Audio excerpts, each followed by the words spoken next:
আসসালামু আলাইকুম। হ্যালো বন্ধুরা, আবারও হাজির হয়ে গেলাম নতুন কিছু নিয়ে। আর আজকে দেখাবো কচু শাক। আর কচু শাকটা যদি ইলিশ মাছের মাথার বদলে হয়, যদি পাঙ্গাস মাছের মাথা, খেতে কেমন হবে বলো তো? কচু শাকটা নিয়ে নিলাম আর দিয়ে দিলাম রসুন বাটা আর লবণ দিয়ে ঢাকনা দিয়ে ঢেকে চুলে বসিয়ে দেব। আর এর ফাঁকে এখনো যারা আমার চ্যানেলটি সাবস্ক্রাইব করেনি তারা এক্ষুনি করে দাও প্লিজ। আর আমার ফেসবুকের বন্ধু হলে পেজটি ফলো দিয়ে পাশে থেকে বন্ধু। আবারও নেড়েচেড়ে ঢাকনা দিয়ে ঢেকে রাখবো। আর দেখো তো কতটা সুন্দর সেদ্ধ হয়ে গেছে। আর এক ফোঁটাও কিন্তু পানি নেই। আর প্যানে দিয়ে দিলাম সাদা তেল। আর এখানে আমি মাছের মাথা দুটো নিয়ে নিচ্ছি। হলুদ, লবণ আর মরিচের গুঁড়া দিয়ে ভালো করে মাখিয়ে তেলে ভেজে নেব। আর অনেকেই ভাবছো কিন্তু পাঙ্গাস মাছের মাথা দিয়ে কচু শাক খেতে কেমন লাগবে।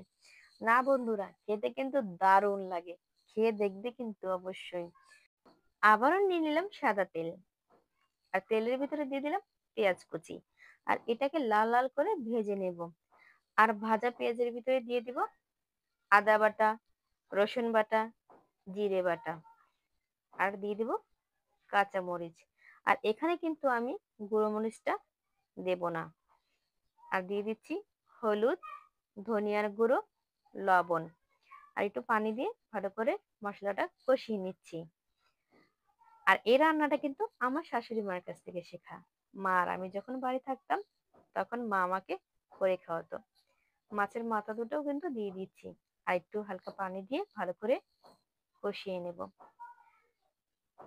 মা এখন গ্রামে থাকে আর আমরা শহরে।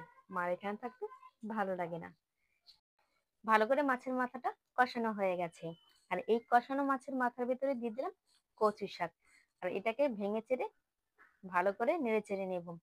ভাজা ভাজা করে নিচ্ছি কিন্তু এক ফোঁটা পানি যেন না থাকে, না হলে কিন্তু গলাটা ধরতে পারে। আর এই আমার ফেসবুকের বন্ধুরা, তোমাদের ভালোবাসায় আমি 2কে কমপ্লিট করে ফেলেছি। আমার ইউটিউবের বন্ধুরা, তোমরা একটু আমাকে সাপোর্ট করো না প্লিজ। তোমাদের একটি সাপোর্টে আমি অনেক দূর পৌঁছাতে পারবো। এখনো যে আমার 1000 সাবস্ক্রাইব হতে অনেক দূর যেতে হবে। আর তোমরা যদি আমাকে সাপোর্ট না করো আমি তাহলে কিভাবে পৌঁছাবো বন্ধুরা? আসো বন্ধুরা, আমরা সবাই সবাইকে ভালোবাসা দিয়ে এগিয়ে যাই।